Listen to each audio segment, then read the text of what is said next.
ঢাকা 11 আসন থেকে নির্বাচিত মাননীয় সদস্য জনাব মোহাম্মদ নাহিদ ইসলাম। জনাব মোহাম্মদ নাহিদ ইসলাম, আপনার সময় 25 মিনিট। ধন্যবাদ আপনাকে। মাননীয় স্পিকার, আপনাকে ধন্যবাদ। মাননীয় স্পিকার, বক্তব্য ভেবেছিলাম শুরু করব অন্য বিষয় নিয়ে, কিন্তু আজকের অধিবেশনের দিনের আলোচনায় আমাদেরকে আরো বেশি অবাক করলেন মাননীয় অর্থমন্ত্রী। ফলে অর্থ সেক্টরের কিছু কথা, কিছু বক্তব্য দিয়ে আলোচনা শুরু করছি। আমরা যখনই ব্যাংকিং খাত, অর্থ সেক্টরের আর্থিক খাতের কথা আসে, মাননীয় অর্থমন্ত্রী একটা বাক্যই বারবার বলেন যে বিএনপির সময়ে এরকম কোনো রেকর্ড নাই যে আর্থিক খাতে বিশৃঙ্খলা হয়েছে। উনি কিছুক্ষণ আগে অস্বীকার করলেন যে বাংলাদেশ ব্যাংকের গভর্নর একটা রাজনৈতিক নিয়োগ, তাদের দলের নির্বাচন কমিটির সদস্য, এবং তিনি এটা অস্বীকার করলেন। আমি মাননীয় স্পিকার টিআইবির একটা তথ্য আপনাদেরকে দিচ্ছি। বর্তমান সরকারি দলে যারা নির্বাচনের প্রার্থী হয়েছেন তাদের 59.41% ঋণগ্রস্ত, এবং যার বেশিরভাগ হচ্ছে সরকারি দলে। সংসদ সদস্যদের 11,000 কোটি টাকার বেশি ঋণ রয়েছে, যার অধিকাংশই সরকারি দলের। এদের অধিকাংশই ঋণ খেলাপি ছিলেন, নির্বাচনের আগে কিছু টাকা ঋণ দিয়ে পুনঃ তফসিল করে নিয়েছেন। এবং বর্তমান যে বাংলাদেশ ব্যাংকের গভর্নর, তার স্পেশালিটিটা কি? তার স্পেশালিটি হচ্ছে এই ঋণ পুনঃ তফসিল করা, এটাতে তিনি এক্সপার্ট। ফলে তাকে বাংলাদেশ ব্যাংকের গভর্নর কেন দেওয়া হয়েছে এটা খুব পরিষ্কার মাননীয় স্পিকার। এই যে হাজার হাজার কোটি টাকার ঋণ, সেই ঋণগুলো যাতে ঋণ পুনঃতফসিল করতে পারে, সেই সুযোগ সুবিধাটা করে দেওয়ার জন্যই বাংলাদেশের ইতিহাসে প্রথমবারের মতো একজন ব্যবসায়ীকে বাংলাদেশ ব্যাংকের গভর্নর দেওয়া হয়। ফলে জাতির সামনে এই জিনিসগুলো পরিষ্কার হয়েছে। এখন সামনের আর্থিক খাতে আরো নিয়োগ তারা কি বিবেচনায় দিবেন, এই জন্য আমরা তাদের উপর আস্থা রাখতে পারছি না মাননীয় স্পিকার। মাননীয় স্পিকার, রাষ্ট্রপতির উপর ধন্যবাদ জ্ঞাপন বক্তব্য। রাষ্ট্রপতির বক্তব্য আমি শুনিও নাই, পড়িও নাই, এবং সেই বক্তব্য দেওয়ার সুযোগ করে দেওয়াকে আমরা প্রত্যাখ্যান জানিয়েছিলাম। আমরা খুব স্পষ্টভাবে বলেছিলাম যে এই রাষ্ট্রপতি অপসারণ প্রয়োজন, তাকে গ্রেফতার করা প্রয়োজন। এই রাষ্ট্রপতির আর কোনো অধিকার নেই বঙ্গভবনে থাকার, এখানে এসে বক্তব্য দেওয়ার। প্রেসিডেন্ট শাহাবুদ্দিন চুপ্পু, তার কিছু কুকীর্তির কথা মাননীয় স্পিকার হাউসের সামনে তুলে ধরছে। তিনি দুদকের কমিশনার ছিলেন, তাকে দুদকের কমিশনার করা হয়েছিল 3টি অ্যাসাইনমেন্ট দিয়ে। 1 নম্বর হচ্ছে খালেদা জিয়া এবং তারেক রহমানের বিরুদ্ধে দুর্নীতির অভিযোগে শাস্তি নিশ্চিত করা। 2 নম্বর পদ্মা সেতুর দুর্নীতির অভিযোগ থেকে আওয়ামী লীগকে ক্লিন শিট দেওয়া। 3 নম্বর ফখরুদ্দিন মঈনুদ্দিন সরকারের সময় শেখ হাসিনা সহ আওয়ামী লীগ নেতাদের বিরুদ্ধে হওয়া দুর্নীতির মামলাগুলোকে বাতিল করে দেওয়া। এমন একজন ব্যক্তিকে বিএনপি সরকার রাষ্ট্রপতি হিসেবে এখনো মেনে নিচ্ছে মাননীয় স্পিকার। আরেকটি ঘটনা বলি, 2009 সালে শেখ হাসিনার ক্যাঙ্গারু আদালতের নির্দেশে এই শাহাবুদ্দিন চুপ্পুর নেতৃত্বে 3 সদস্যের judicial inquiry commission on minority torture in 2001 করেছিল শেখ হাসিনার ক্যাঙ্গারু কোর্ট। এই প্রতিবেদন অনুসারে বিএনপির 26,000 বিএনপি নেতাকর্মীকে 2001 সালে ক্ষমতায় এসে কয়েক হাজার হিন্দুকে তারা হত্যা করেছে, এজন্য দায়ী করা হয়েছিল মাননীয় স্পিকার। এবং আওয়ামী লীগ এই রিপোর্ট দেশে বিদেশে এই রিপোর্ট ফেরি করে তারা নিজেদের এখানে ক্ষমতায় থাকাটাকে পাকাপোক্ত করেছিল। মাননীয় স্পিকার, এই রাষ্ট্রপতি চুপ্পু এসালামের হাতে ইসলামী ব্যাংকে তুলে দেওয়ার কারিগর, 2 কোটি আমানতকারীকে পথে বসিয়েছিল। এবং জুলাই গণহত্যার সময় তার ভূমিকা, ফ্যাসিবাদের সাথে তার সংশ্লিষ্টতা সবকিছু আমরা জানি।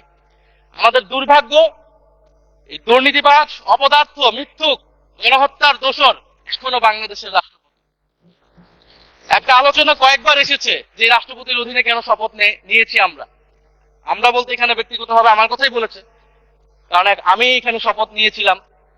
তো মাননীয় স্পিকার, সেই সময় প্রেক্ষাপট আর এখনকার প্রেক্ষাপটটি এক। জুলাই গণ অভ্যুত্থানের পরে, 5ই আগস্টের পরে আমাদের সামনে 2টা অপশন ছিল।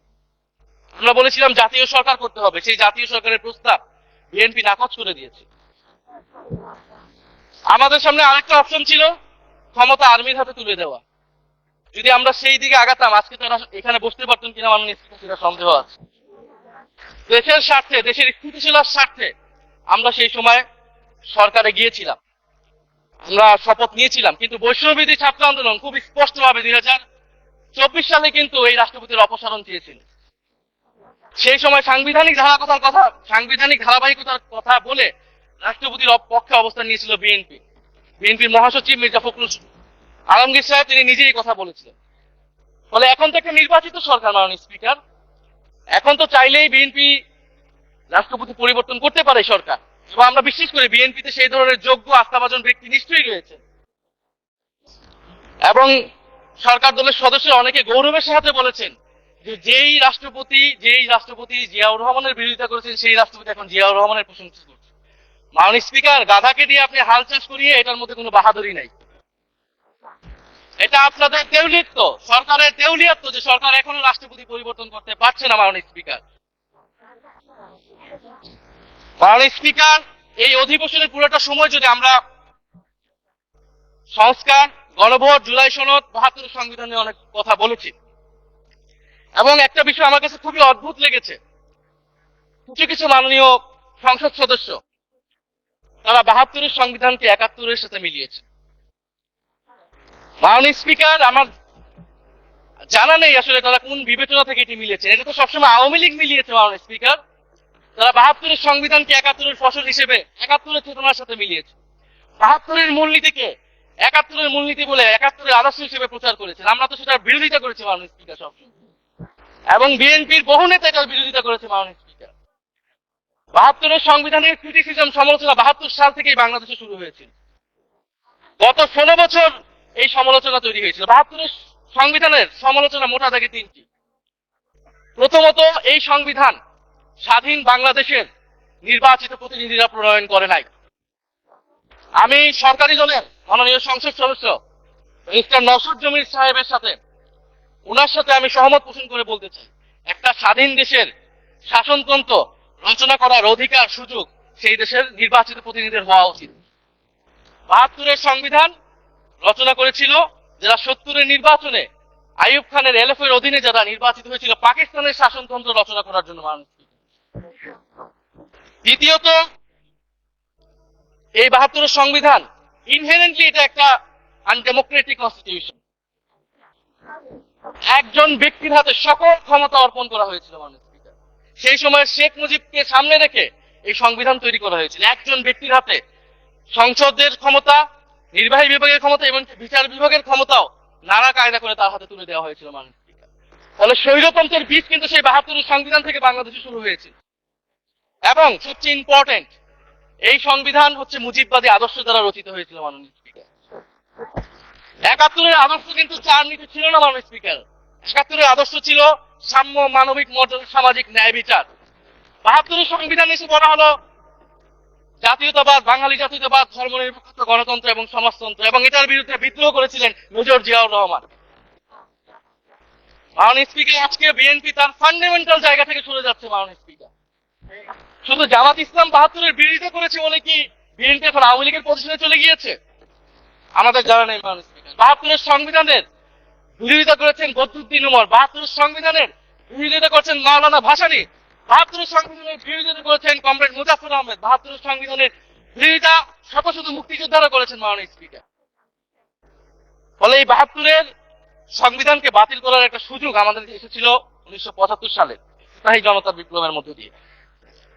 জিয়াউর রহমানের এটা একটা ঐতিহাসিক ভুল বলবো। মাননীয় স্পিকার, তার প্রতি সম্মান রেখে যে আমরা সেই সময় সেই অপরচুনিটি মিস করেছি, আমরা একটা গণপরিষদ দিয়ে নতুন সংবিধান করতে পারি না, এবং এই অপরচুনিটি আমরা এই 24 মিস করেছি এবং এখনো করতে যাচ্ছি। মাননীয় স্পিকার, মাননীয় স্পিকার, 5ই আগস্টের পরে যখন সংস্কারের আলোচনা আসলো, বৈষম্যবিরোধী ছাত্র আন্দোলন তারা তাদের পক্ষ থেকে আমরা বলেছিলাম আমরা নতুন সংবিধান চাই বা সংবিধান পুনর্লিখন চাই। বিএনপি বলেছিল তারা নির্বাচনের মাধ্যমে ক্ষমতায় যেতে চায়। ফলে 5ই আগস্টের পর থেকে রাস্তা দুটি আলাদা হয়ে গেছিল। মাননীয় স্পিকার, তখন আমরা একটা মধ্যপন্থায় আসলাম যে আমরা সংস্কারে আসি। সেই জায়গা থেকে সংস্কার কমিশন ঐক্যমত, সেখানে আলোচনা হলো। এখন সাংবিধানিক সংস্কার পরিষদ করার কথা গণভোটে বলা হলো, এখন বিএনপি সেই জায়গা থেকে সরে গিয়েছে। এখন বিএনপি যদি সেই জায়গা থেকে সরে যায়, আমাদেরকে পূর্বের জায়গায় ফেরত যেতে হবে। মানুষ সংবিধান পুনর্লেখনের দাবি আমাদেরকেও জানাতে হবে। তারা যদি ৭২-এর পক্ষে এরকম অটল অবস্থানে থাকে। জুলাই সনদ নিয়ে অনেক কথা হয়েছে মাননীয় স্পিকার। জুলাই সনদ, জাতীয় জুলাই সনদ, আমরা যেদিন স্বাক্ষর হয়েছিল, আমরা জাতীয় নাগরিক পার্টি সেদিন স্বাক্ষর অনুষ্ঠানে যাইনি মাননীয় স্পিকার। এবং পরবর্তীতে আমরা স্বাক্ষর করেছি বলা যায় না, আমরা সেখানে আমাদের কমেন্টে দিয়ে এসেছিলাম মাননীয় স্পিকার। জুলাই জাতীয় সনদ, জুলাই গণ অভ্যুত্থানের পরবর্তীতে এত কষ্টের যে ফসলটাকে, সেইটাকে মাননীয় স্পিকার নোট অফ ডিসেন্ট দিয়ে সেটাকে কলুষিত করে ফেলা হয়েছে। যেদিন জুলাই জাতীয় সনদ স্বাক্ষর হয়, সেদিন জুলাই জাতীয় সনদের মেজর সংস্কারগুলোতেই পাশে একটা নোট লেখা হয়েছে যে কোন রাজনৈতিক দল বা জোট তাদের নির্বাচনী ইশতেহার উল্লেখপূর্বক যদি জনগণের ম্যান্ডেট লাভ করে, তাহলে তারা সেই মতো ব্যবস্থা গ্রহণ করতে পারবে। তাহলে যেই দল নির্বাচনে জয়ী হবে, তারা তাদের ইশতেহার অনুযায়ী সবকিছু করবে মাননীয় স্পিকার। এটার জন্য ঐক্যমতের কোনো প্রয়োজন হয় না। আপনি যদি নির্বাচনে যেতে আপনার ইশতেহার মতো সবকিছু করবেন, তাহলে আপনার সাথে আমার কিসের ঐক্যমত, কিসের আলোচনা? এবং সেই নোটগুলো কিভাবে লেখানো হয়েছে, কিভাবে বল প্রয়োগ করে, শক্তি প্রয়োগ করে ঐক্যমত কমিশনকে চাপ দিয়ে লেখানো হয়েছে মাননীয় স্পিকার, এটা ঐক্যমত কমিশনের আমি মনে করি এখন বলার সুযোগ এসেছে, সময় এসেছে। ফলে জুলাই জাতীয় সনদ কে আমরা একসেপ্ট সেই সময় করতে পারি নাই। এবং মাননীয় স্বরাষ্ট্রমন্ত্রীর ভাষাকে ধার করে আমি বলতে চাই যে জুলাই জাতীয় সনদ এক অন্তহীন প্রতারণার দলিলে পরিণত করেছে মাননীয় স্পিকার বিএনপি। এবং ৭২-এর সংবিধানকে আওয়ামী লীগ দলীয় ইশতেহারে পরিণত করেছিল, কলুষিত করেছিল। এবং জুলাই জাতীয় সনদকে বিএনপি কলুষিত করেছে, দলীয় ইশতেহারে পরিণত করেছে। আপনি বলছেন জুলাই জাতীয় সনদ, তারপরে আপনি দেখাচ্ছেন হচ্ছে আমার দলীয় ইশতেহার, তাহলে এখানে তো কোনো ঐক্যমতের সুযোগ নেই। এরপরে আসলো গণভোট।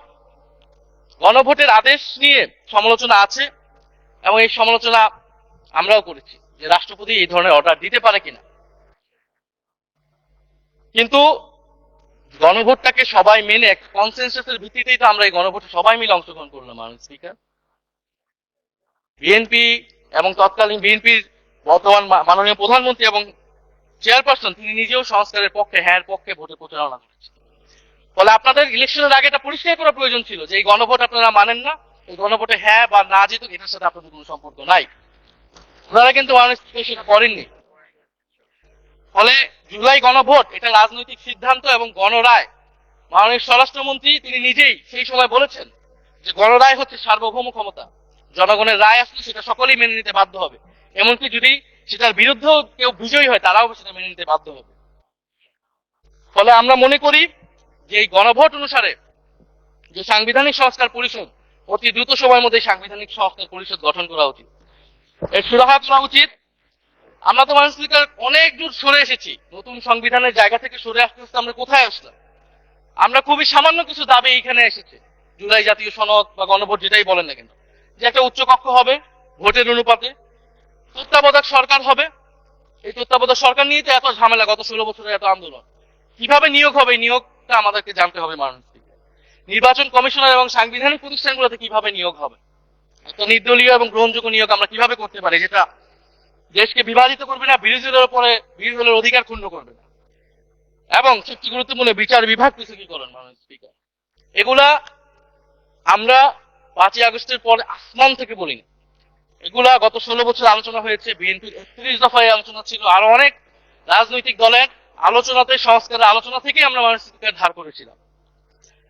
হ্যাঁ, বিচার বিভাগ এই মুহূর্তে পৃথকীকরণ বা বিচার বিভাগের স্বাধীনতা নিয়ে কনসার্ন আছে, কারণ আওয়ামী লীগের নিয়োগকৃত অনেক বিচারক মাননীয় স্পিকার এখনো রয়ে গেছে বিচারালয়, যারা এই জামিনগুলো করিয়েছে ফ্যাসিস্টদের।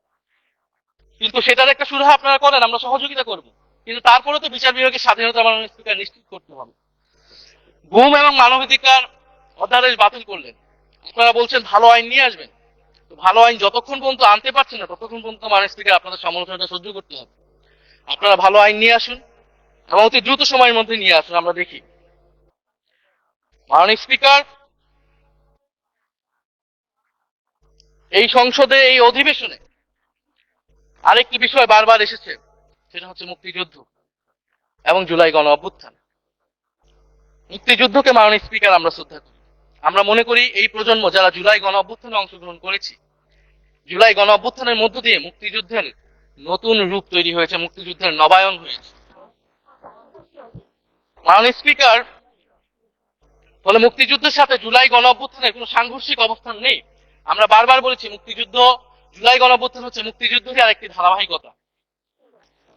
মুক্তিযুদ্ধে আমরা সাম্য মানবিক মর্যাদার কথা বলেছি, জুলাই গণ অভ্যুত্থানে আমরা বৈষম্য বিরোধী গণতান্ত্রিক বাংলাদেশের কথা বলেছি। মাননীয় স্পিকার, কোথায় পার্থক্য, কোথায় আলাদা, এবং কোন ঘটনা বড় কোন ঘটনা ছোট, এটা অহৈতুক তর্ক। মাননীয় স্পিকার, আমরা কেউ বলি নাই যে জুলাই গণ অভ্যুত্থান মুক্তিযুদ্ধের থেকে বড়, বা জুলাই গণ অভ্যুত্থান 90-এর থেকে বড় বা 90-এর থেকে ছোট। জুলাই গণ অভ্যুত্থান এক বিশেষ ঘটনা বাংলাদেশের ইতিহাসে, মুক্তিযুদ্ধ এক বিশেষ ঘটনা, মুক্তিযুদ্ধ বাংলাদেশের ফাউন্ডেশন। মাননীয় স্পিকার, এটার ব্যাপারে আমরা আনকম্প্রোমাইজেবল, এটা নিয়ে কোনো বিতর্কের কোনো সুযোগ নাই। তবে এই কথাটা ওনারাই বারবার বলে মুক্তিযুদ্ধকেও ছোট করতেছেন, জুলাই গণ অভ্যুত্থানকেও ছোট করতেছেন। আরেকটি বিষয় মাননীয় স্পিকার, মুক্তিযুদ্ধর কথা যখন এসেছে, আমরা যে সাম্প্রতিক সময়ে জাতীয় মুক্তিযোদ্ধা কাউন্সিল জামুক আইন সংশোধন করা হলো, অধ্যাদেশ পাশ করা হলো, সেখানে কিন্তু একটা গুরুত্বপূর্ণ সংশোধনী এসেছে। মুক্তিযোদ্ধাদের সংজ্ঞা থেকে মুজিব বাহিনীকে বাদ দেওয়া হয়েছে। মাননীয় স্পিকার, এবং আপনারা জানেন যে এই মুজিব বাহিনী, সেটাকে সংযুক্তির মাধ্যমে হাজার হাজার ছাত্রলীগের নেতাকর্মীকে মুক্তিযোদ্ধা সার্টিফিকেট দেওয়া হয়েছিল। মাননীয় স্পিকার, মুজিব বাহিনীর রোল কি ছিল এটা আপনারা এখানে যারা অভিজ্ঞ মাননীয় স্পিকার অনেক মুক্তিযোদ্ধা আছেন, তারা ভালো করেই জানেন। মুজিব বাহিনী তৈরি হয়েছিল অন্তর্ঘাত তৈরি করার জন্য। তারা অস্ত্র হাতে দেশে পাকিস্তান বাহিনীর বিরুদ্ধে যুদ্ধ করে নাই, তারা দেশে ঢুকে মুক্তিযুদ্ধের আওয়ামী লীগ বাদে অন্য যেই পক্ষগুলো রয়েছে তাদেরকে হত্যা করেছিল। মাননীয় স্পিকার, ফলে মুজিব বাহিনী কিন্তু কোনো মুক্তিযোদ্ধা না বর্তমান আইন অনুসারে। কিন্তু এখানে অনেক মুজিব বাহিনীর কিছু লোক আছেন, তারা নিজেদেরকে মুক্তিযোদ্ধা হিসেবে বারবার জাহির করছে। তাহলে আমাদেরকে এই ফারাকটাও করতে হবে। মাননীয় স্পিকার, এবং মুক্তিযুদ্ধের পক্ষ বিপক্ষের রাজনীতি গত 50 বছর ধরে হয়েছে, আমরা এই সমাধান এখনো কেন করতে পারিনি? মাননীয় স্পিকার, এই দায়ভার কে নেবে? বিএনপি কি নেবে না, যারা 29 বছর জামাতের সাথে রাজনীতি করেছে? একটা কথা তো এখন সবাই বলে, সাথে থাকলে সঙ্গী, না থাকলে জঙ্গি। ফলে এটার দায়িত্ব ছিল তো উনাদের, এই রিকনসিলিয়েশন তৈরি করা, এই প্রশ্নের সুরাহা করা। জুলাই গণ অভ্যুত্থানের পরে, স্বাধীনতার 54-55 বছর পরে জাতীয় সংসদে মুক্তিযুদ্ধের পক্ষ আর বিপক্ষ করে ভাগ করেছে, এটা তো মাননীয় স্পিকার আমরা প্রত্যাশা করি, এই প্রজন্ম প্রত্যাশা করেন।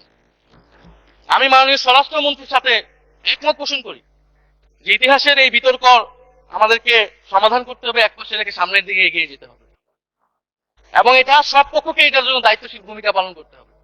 মুক্তিযুদ্ধ যেমন কোন দেশের ষড়যন্ত্র না, আমার মুক্তিযুদ্ধের নাম করে এদেশে যে লুটপাট ফ্যাসিবাদ কায়েম হয়েছে সেটাও আমাদের ভুলা যাবে না।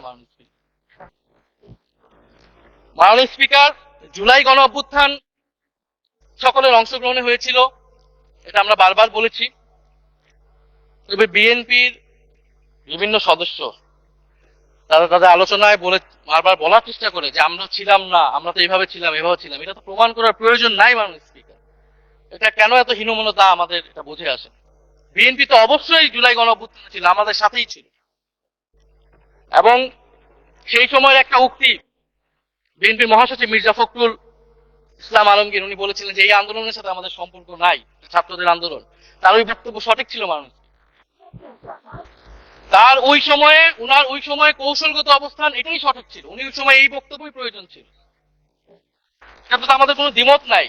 মাননীয় স্পিকার, আমাকে ডিজিএফআই, ডিবি, এসবি, বাংলাদেশের হেন কোনো গোয়েন্দা সংস্থা নাই যারা আমাকে ইন্টারোগেশন করেছে, টর্চার করেছে, এবং একটা কথা বারবার বলানোর চেষ্টা করেছিল যে এই আন্দোলন বিএনপি জামাতের আন্দোলন, যারা আগুন লাগিয়েছে তারা বিএনপি জামাতের সন্ত্রাসী। এটা একবার তোমরা শুধু বলো। ডিবি অফিসের শেষ পর্যন্ত আমরা বাধ্য হয়েছি আন্দোলন স্থগিতের ঘোষণা দিতে, কিন্তু কখনো এই কথাটা মাননীয় স্পিকার আমরা বলিনি।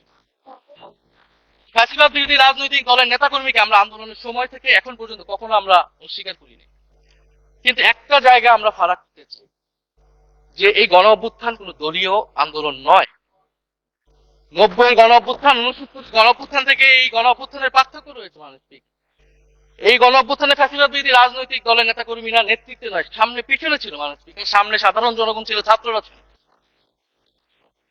ফলে সেই হিসেবে এই গণ অভ্যুত্থানকে স্বীকৃতি দেওয়া উচিত।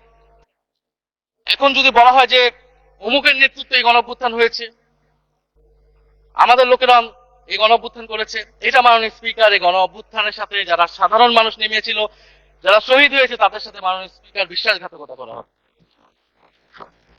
ফলে জুলাই গণ অভ্যুত্থানের সকলের অংশগ্রহণ ছিল। হ্যাঁ, আমাদের অনেক মত পার্থক্য, জুলাই গণ অভ্যুত্থানের পরে আমাদের রাস্তা আলাদা হয়ে গেছে আমরা মনে করি রাজনৈতিক ভাবে, কিন্তু গণ অভ্যুত্থান আমরা একসাথেই করেছিলাম মাননীয় স্পিকার। এবং আমি দুইটা কোটেশন বলতে চাই মাননীয় স্পিকার। 7ই আগস্টে নয়াপল্টনের সমাবেশে জনাব তারেক রহমান ভার্চুয়ালি যুক্ত হয়ে বলেন, 1971 ছিল স্বাধীনতা অর্জনের আন্দোলন, আর 2024-এর আন্দোলন হলো সেই স্বাধীনতা ও সার্বভৌমত্ব রক্ষার আন্দোলন। এই আন্দোলনে অংশ নেওয়া প্রতিটি ছাত্র জনতা আজ থেকে নতুন দিনের মুক্তিযোদ্ধা। মাননীয় স্পিকার, মুক্তিযুদ্ধের সাথে আমরা তুলনা করছি এই জায়গা থেকে, কারণ আমাদের কাছে এটা প্রায় যুদ্ধ সময় একটা পরিস্থিতি ছিল। 6ই আগস্ট বঙ্গভবনে আলোচনা শেষে ব্রিফিং এ মির্জা ফখরুল ইসলাম আলমগীর বলেন, ছাত্র জনতা বুকের রক্ত দিয়ে আমাদের নতুন এক সকাল উপহার দিয়েছে। বাংলাদেশ আজ দ্বিতীয়বার স্বাধীন হলো।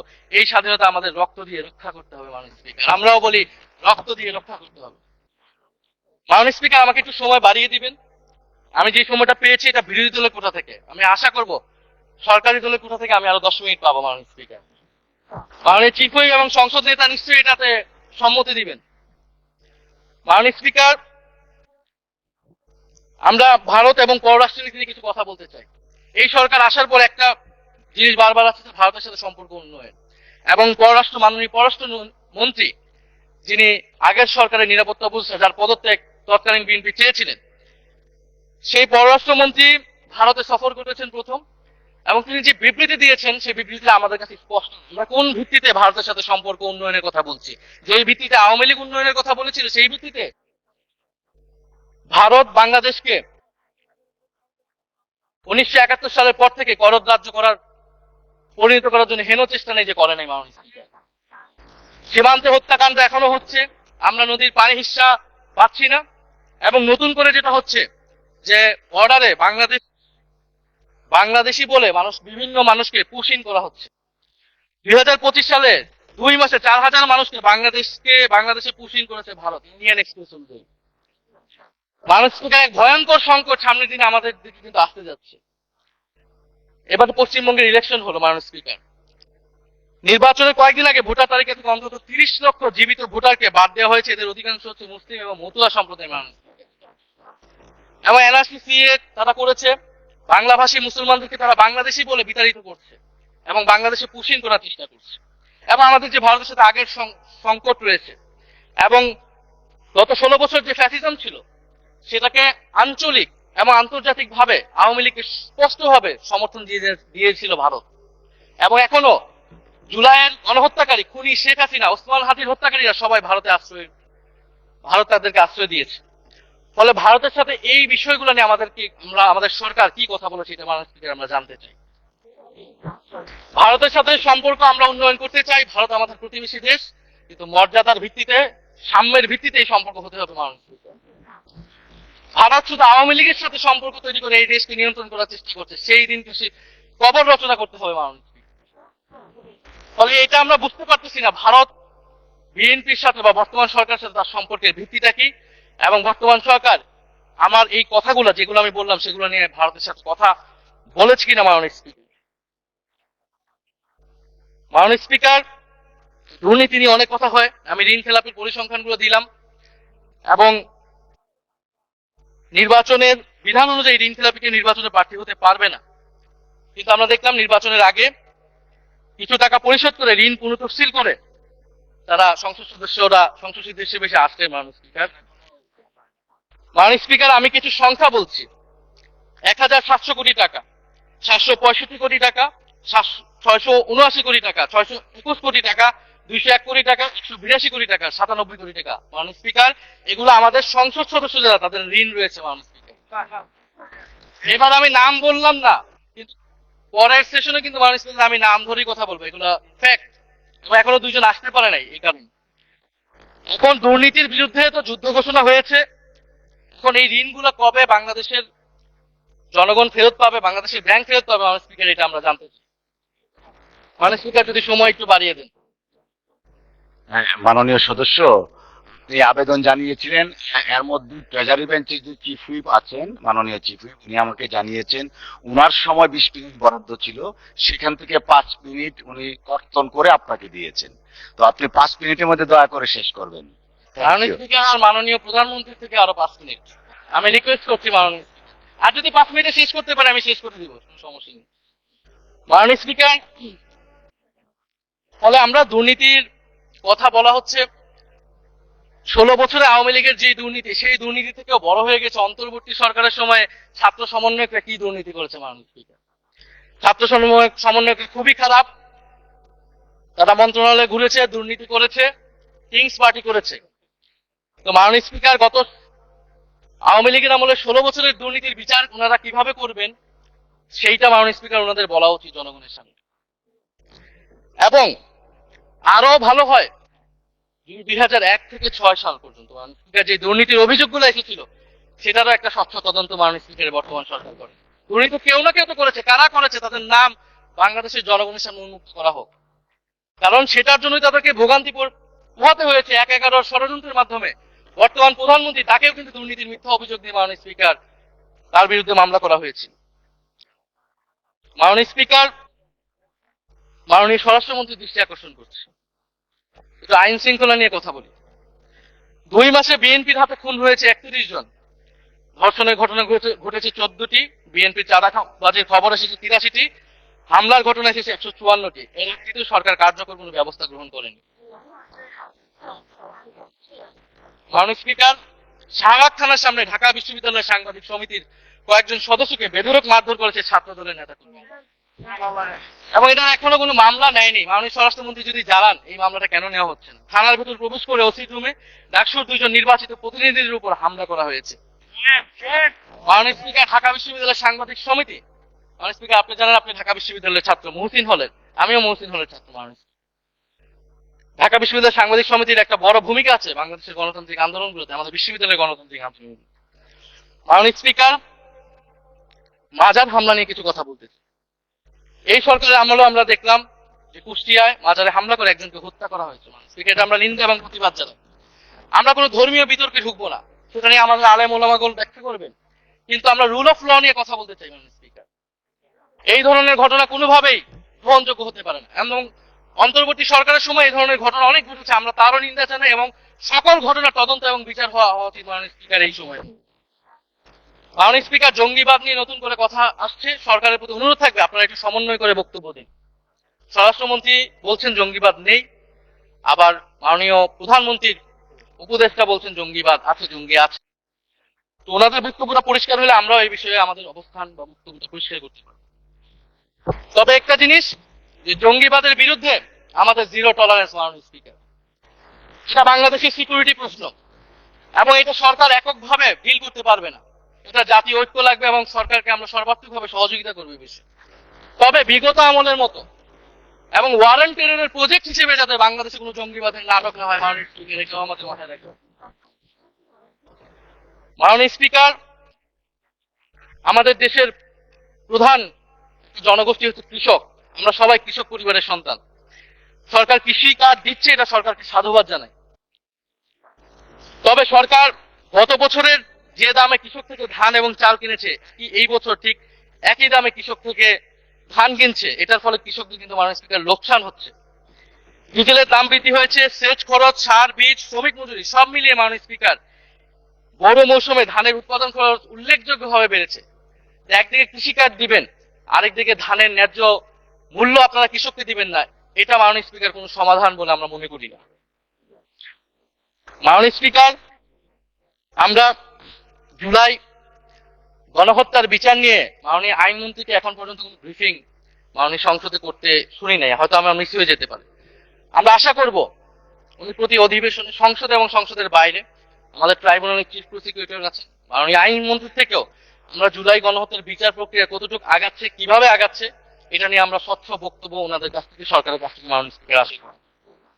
আমরা আশা করি মাননীয় স্পিকার যে জুলাই যারা শহীদ হয়েছিলেন, শহীদ পরিবারদের যে সকল সুযোগ সুবিধা দেওয়া হয়েছিল অন্তর্বর্তী সরকার থেকে, সেই সব কিছু অব্যাহত থাকবে এবং বর্তমান সরকার সেটা আরো বৃদ্ধি করবে মানুষ শহীদ পরিবার এবং আহত যোদ্ধাদের জন্য। মাননীয় স্পিকার, আর 2 মিনিট যদি বৃদ্ধি করতেন আমি শেষ করে দেবো 2 মিনিট। জি, কি করা হলো? মাননীয় স্পিকার, আমরা এই জুলাই গণ অভ্যুত্থানে এই প্রজন্ম কর্মসংস্থানের বড় একটা দাবি নিয়ে কিন্তু মাননীয় স্পিকার চাকরির আন্দোলন থেকে আন্দোলনটা শুরু হয়েছিল। ফলে আমরা আশা করবো এই সরকারের সময় কর্মসংস্থানের সুরাহা হবে এবং সেটার জন্য আর্থিক খাতে দুর্নীতি বন্ধ করতে হবে, বিনিয়োগ আনতে হবে এবং চাকরিতে স্বজনপ্রীতি, দুর্নীতি এগুলা একদম বন্ধ করতে হবে মাননীয় স্পিকার, সরকারি চাকরিতে বিশেষ করে। মাননীয় স্পিকার, একটা বিষয় যে সরকার এখন বলে দিচ্ছে যে বিরোধী দল কিভাবে কথা বলবে, কিভাবে বিরোধিতা করবে এবং বিরোধী দলের পতনও হয়ে যাবে, এরকম কথা মাননীয় স্পিকার সংসদে আমাদের শুনতে হচ্ছে। তো বিরোধী দল তো মাননীয় স্পিকার সরকারের প্রেসক্রিপশন অনুযায়ী বিরোধিতা করবে না। সরকারের শিখিয়ে দেওয়ার প্রয়োজন নেই কিভাবে কথা বলবে, কিভাবে বিরোধিতা করবে। বিরোধী দল বিরোধিতা করবে, সমালোচনা করবে, জনগণ এটা ঠিক করবে বিরোধী দলকে কতটুকু সমর্থন দিবে কি দিবে না। এবং বিরোধী দলের রাজনীতি মাননীয় স্পিকার বিএনপি করেছে, আমরা দেখেছি, তখন ছোট ছিলাম। মাননীয় স্পিকার, আমি যখন ইন্টারমিডিয়েটে পড়ি, খালেদা জিয়া তখন গ্রেফতার হন এবং তার পরের দিন আমার বাবা রাজনৈতিক মামলায় গ্রেফতার হন। আমার মা আমাকে নিয়ে থানায়, কোর্টে এবং কারাগারে আমি আমার মায়ের সাথে ঘুরেছি মানুষ। আমি জানি আমার এই অভিজ্ঞতা বাংলাদেশের লাখ লাখ মানুষের ফ্যাসিবাদ বিরোধী আন্দোলন, রাজনৈতিক কর্মী যারা রয়েছে তাদের সকলের একই অভিজ্ঞতা। মানুষের সেই অভিজ্ঞতা থেকেই বিশ্ববিদ্যালয়ে যখন এসেছি প্রথম, মনে হয়েছে যে এই প্রজন্ম হিসেবে আমাদের একটা দায়বদ্ধতা আছে। আমার সামনে একজন স্বৈরাচার, একজন স্বৈর শাসক থাকবে, বাংলাদেশের একজন ছাত্র হিসেবে আমি এটা মেনে নিতে পারিনি মাননীয় স্পিকার প্রথম বছর। সেই জায়গা থেকে কাজ করেছি জুলাই গণ অভ্যুত্থানে। মাননীয় স্পিকার, আমি আমার এলাকা নিয়ে শুধু শেষ করব, সবাই যেহেতু এলাকা নিয়ে কথা বলে প্রথম আসলে, আমি মাননীয় প্রধানমন্ত্রীর প্রতিবেশী, ঢাকা 17-এর প্রতিবেশী হচ্ছে ঢাকা 11। মাননীয় স্পিকার, সংসদে সরকার দল এবং বিরোধী দলের যেই পরিমাণ বৈষম্য, ঢাকা 17 এবং ঢাকা 11-এর একই পরিমাণ বৈষম্য। ফলে উনি যাতে এই বৈষম্য দূর করেন এবং ঢাকা 11-র জন্য যদি মাননীয় সদস্য 2 মিনিট চেয়েছিলেন, শেষ হয়ে গেছে। আর 2 মিনিট দেওয়া হলো, 2 মিনিটের মধ্যে শেষ করুন। মাননীয় স্পিকার, ধন্যবাদ আপনাকে। ফলে এই বৈষম্য উনি সংসদেও দূর করবেন, সংসদেও দূর হবে এবং আমার এলাকাও সেই উন্নয়ন কার্যক্রম হবে। ঢাকা 11 এই গণ অভ্যুত্থানের অন্যতম হটস্পট ছিল রামপুরা, বাড্ডা, ভাটারা এলাকা মাননীয় স্পিকার, যেখানে অনেক প্রাইভেট বিশ্ববিদ্যালয়, মাদ্রাসা, তারা সকলে এসে কিন্তু ফ্যাসিস্টদেরকে প্রতিহত করেছিল এবং এই অত্র এলাকার নানান সমস্যা। তো সরকারের জায়গা থেকে আমি আশা করব, আমি হয়তো অনেক সমালোচনা করতে পারি, অনেক ভুল ত্রুটি থাকতে পারে, যেহেতু নতুন এসেছি কথা বলছি। তো সেই জায়গা থেকে যাতে আমার এলাকার প্রতি কোনো বিরূপ মনোভাব না থাকে, কোনো বৈষম্য যাতে না হয় মানুষ। আপাতত ওনারা ওইখানকার যিনি পরাজিত প্রার্থী, তাদেরকে দিয়ে বিভিন্ন উন্নয়ন কার্যক্রম করছে প্রশাসক, এই সিটি কর্পোরেশনের প্রশাসক। তা আমার ক্রেডিটের দরকার নাই, কিন্তু উন্নয়ন হলেই মাননীয় স্পিকার চলবে। মাননীয় স্পিকার, আমি সর্বশেষ বলতে চাই, এই প্রথম অধিবেশনে বিশ্ববিদ্যালয় জীবনে ঢাকা বিশ্ববিদ্যালয়ের অনেক স্বপ্ন নিয়ে গিয়েছিলাম। প্রথম মাসে মাননীয় স্পিকার হতাশ হয়েছিল যখন দেখেছি হলের সিস্টেম, যখন দেখেছি বিশ্ববিদ্যালয়ের সিস্টেম এবং এই সংসদে মাননীয় স্পিকার প্রথম অধিবেশনে আমি অনেক হতাশ হয়েছি। সংসদ, সরকারি দলের সদস্যরা যেভাবে স্থিতি করেছে, যেভাবে সংবিধান সংস্কার পরিষদকে বাতিল করে দেওয়া হয়েছে, যেভাবে গণভোটকে অস্বীকার করেছে, মাননীয় স্পিকার আমি আশা করব আমাদের এই হতাশা অতি দ্রুতই শেষ হবে এবং আমরা যেই কমিটমেন্ট জনগণের কাছে করেছি সেই সকল প্রতিশ্রুতি আমরা রক্ষা করে সামনের দিকে এগিয়ে যেতে পারবো। মাননীয় স্পিকার, আপনাকে ধন্যবাদ, এই হাউসের সকলকে ধন্যবাদ।